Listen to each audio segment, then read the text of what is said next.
wabarakatuh. Tabibun. Alhamdulillahirabbil alamin. Salam sejahtera untuk kita semua. Bersyukur pada kesempatan pagi hari ini kita semua masih diberikan kesempatan untuk bisa mengikuti FGD Forum Group Discussion dengan tema peningkatan kesadaran masyarakat dalam upaya pencegahan penyebaran COVID-19 dan percepatan vaksinasi. Bapak Ibu, sudah bersama kita narasumber yang sangat luar biasa. Yang pertama ada dari Kepala Kesbangpol dan selaku Ketua Pokdar Kamtibmas Lampung Utara, Bapak Fadli Ahmad, Esos MM. Yang kedua ada dari Kepala Dinas Kesehatan Kabupaten Lampung Utara, kesempatan ini diwakili oleh Dr. Dian Mauli MH. Yang ketiga ada dari Kepala Dinas BPBD Kabupaten Lampung Utara, Bapak Dr. Andes Noji Evialis M. Baik Bapak Ibu yang berbahagia, Bapak-bapak narasumber, pada kesempatan ini audien peserta FGD telah hadir bersama kita. Pertama dari perwakilan Kepala Puskesmas Kabupaten Lampung Utara, Bapak Ibu, selamat pagi. Yang kedua ada dari Satgas COVID-19 Kabupaten Lampung Utara. Yang ketiga ada Ketua PPKM. Yang keempat ada Pokdar Kamtibmas Kabupaten Lampung Utara. Yang kelima ada KBBP Polri Kabupaten Lampung Utara. Yang ketujuh ada Babin Kamtibmas jajaran Polres Lampung Utara. Yang ketujuh ada Ketua DAI Kamtibmas Lampung Utara. Dan Bapak Ibu para peserta FGD yang tidak bisa saya sebut satu persatu yang berbahagia. Potret COVID-19 Bapak Ibu tadi sudah disampaikan oleh Bapak Kapolres. Untuk di Lampung sendiri Bapak Ibu, berdasarkan website COVID-19 pemprov.lampung.go.id, kasus konfirmasi COVID-19 total ada 48.994 orang. Selesai isolasi ada 43.387 orang. Dan kematian ada 3.764 orang. Dan potret di Lampung Utara tadi sudah disampaikan juga oleh Bapak Wakapolres berdasarkan website covid19lampungutara.go.id. Ini rilis Senin 27 September 2021 pukul 12.00 WIB. Untuk total warga yang terkonfirmasi positif baik dengan gejala maupun tanpa gejala ini mencapai 3.925 orang sejak awal pandemi pada 2 Maret 2020 sampai sekarang. Terus yang kedua Bapak Ibu, yang sudah selesai menjalani proses isolasi dan dinyatakan sembuh dari infeksi COVID-19 tercatat sudah 2.427 orang. Terus di sini yang terakhir meninggal dunia ada 175 orang. Alhamdulillah tren di Lampung Utara kasus COVID ini sudah sangat jauh menurun karena kita sebagai warga masyarakat sudah taat ya terhadap prokes, pembatasan kegiatan, terus juga yang terakhir vaksinasi. Ini membuat dan memberikan efek yang sangat signifikan. Terus terakhir juga Lampung Utara saat ini sudah masuk zona kuning. Baik Bapak Ibu, langsung saja untuk FGD ini kita mulai. Untuk para narasumber ini diberikan waktu 20 menit. Izinkan saya nanti di 5 menit terakhir untuk mengingatkan. Kepada yang pertama dari Dinas Kesehatan Bapak Dr. Dian Mauli MH, persilakan Pak.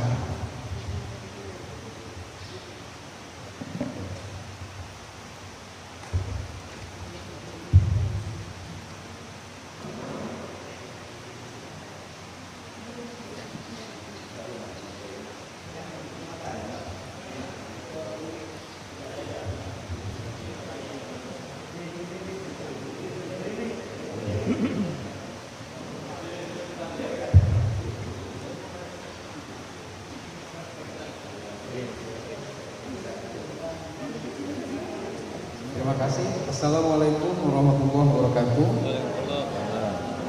Alhamdulillah, puji syukur kita panjatkan kehadiran Allah Subhanahu wa taala karena pada pagi hari ini kita masih diberi nikmat sehat, nikmat umur dan kesempatan, sehingga pada kesempatan pagi ini kita masih bisa bersama-sama berkumpul di gedung Polres Lampung Utara dalam keadaan sehat walafiat.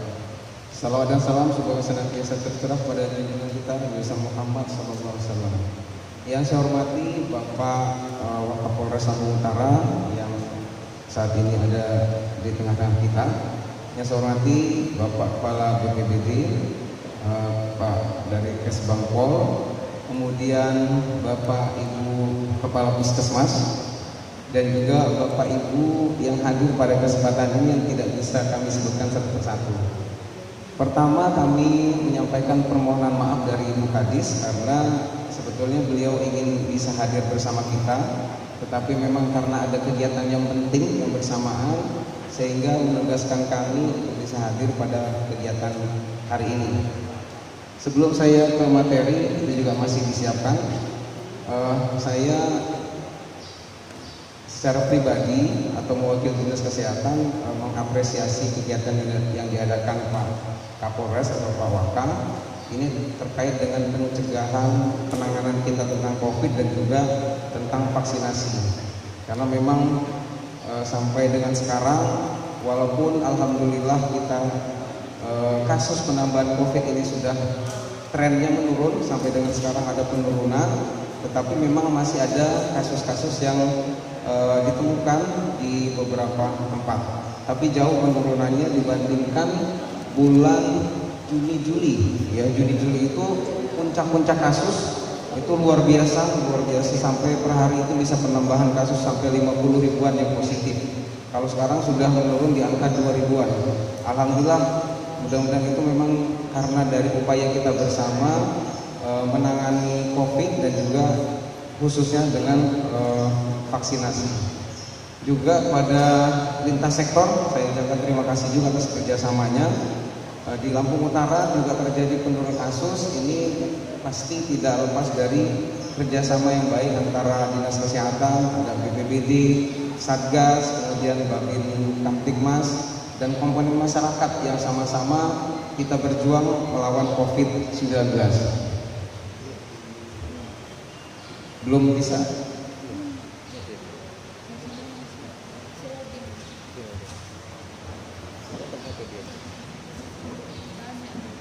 Ya, sambil menunggu slide.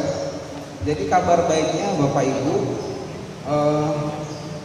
untuk Indonesia, untuk penanganan COVID itu kita alhamdulillah termasuk dari beberapa negara yang penanganan COVID-nya dinilai baik oleh dunia. Ya, jadi ada datanya 58% atau 85% itu kita penanganan COVID-nya di dunia termasuk yang terbaik, terbukti dengan penurunan kasus yang cukup signifikan.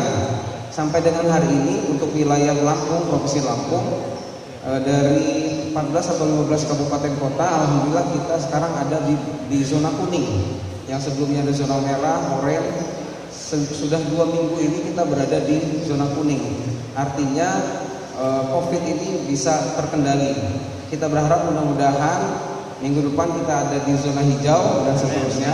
Amin. Sehingga kita bisa beraktivitas seperti biasa walaupun tetap perlu menggunakan protokol kesehatan. Kita belum bisa memastikan sampai kapan pandemi ini berakhir. Kalau hilang rasanya nggak mungkin kalau hilang, tapi kalau dia dari pandemi berubah jadi endemi, harapannya ke sana. Karena kalau dihilangkan mungkin sulit. COVID-19 ini tidak ubahnya seperti batuk pilek yang sudah ada dari zaman dulu. Mungkin di awal-awal kemunculan batuk pilek itu juga mengancam jiwa juga, menularnya sangat cepat. Nah, COVID-19 juga nggak mungkin hilang, sepertinya tidak mungkin hilang. Tapi harapannya supaya dari pandemi berubah ke endemis. Jadi kalau orang nanti kena COVID ya biasa-biasa aja, kayak kena batuk pilek, cukup makan, minum, istirahat, minum vitamin, nanti sembuh sendiri. Karena memang COVID-19 ini sampai dengan sekarang belum ada obat yang ditemukan untuk menyembuhkan. Jadi kalau ada yang misalnya menyampaikan bahwa COVID ini bisa sembuh, yaitu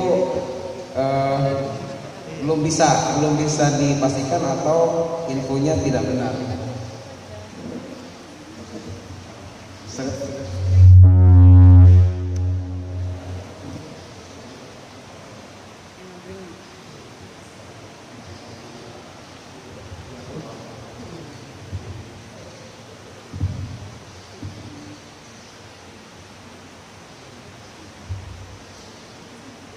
Ya, sambil menunggu di slide saya bisa sambil menyampaikan. Jadi situasi COVID-19 di Indonesia saat ini, kita berhasil menurunkan 58% kasus COVID dalam 2 minggu. Dua minggu bisa menurunkan 58% kasus COVID. Ya, data ini terakhir dirilis oleh Johns Hopkins University COVID-19 tanggal 12 September 2021. Artinya kita bisa sejauh ini bisa bersyukur lah, alhamdulillah, karena penanganan COVID-19 sampai dengan sekarang itu kita bisa termasuk yang berhasil.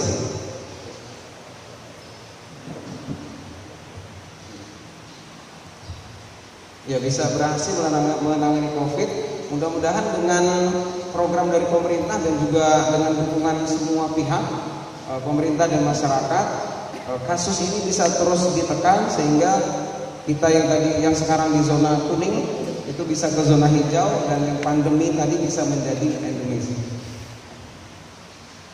Nah, kita juga perlu mengetahui strategi apa yang diterapkan oleh pemerintah yang sebetulnya saat ini sudah berjalan strategi itu. Tinggal tetap dilaksanakan secara konsisten, secara disiplin, dan bersama-sama kita lakukan. Jadi strategi penanggulangan COVID itu ada 3. Yang pertama 3M, kemudian yang kedua 3T, dan vaksinasi. 3M yang sudah kita lakukan bersama, ya, yang sudah kita lakukan juga, yaitu menggunakan masker, kemudian juga mencuci tangan dan menjaga jarak. Sebetulnya dengan melaksanakan 3M ini dengan disiplin konsisten, ini sudah bisa memutus rantai penularan COVID yang sangat signifikan. Cuman kadang-kadang kendalanya ya di masyarakat juga, atau mungkin kita sendiri kalau pakai masker juga kadang-kadang nggak betah, sesak napas ya Bu Triana, sesak napas gitu. Tapi sebetulnya kalau kita bandingkan dengan orang yang terkena COVID, apalagi sampai dirawat, itu sesaknya luar biasa, bahkan sampai mengancam jiwa. Itu 3M yang pertama strateginya. Kemudian yang kedua adalah 3T. 3T yang dimaksud di sini melakukan tracing, pelacakan. Kemudian juga testing, melakukan pemeriksaan, dan juga treatment, pengobatan.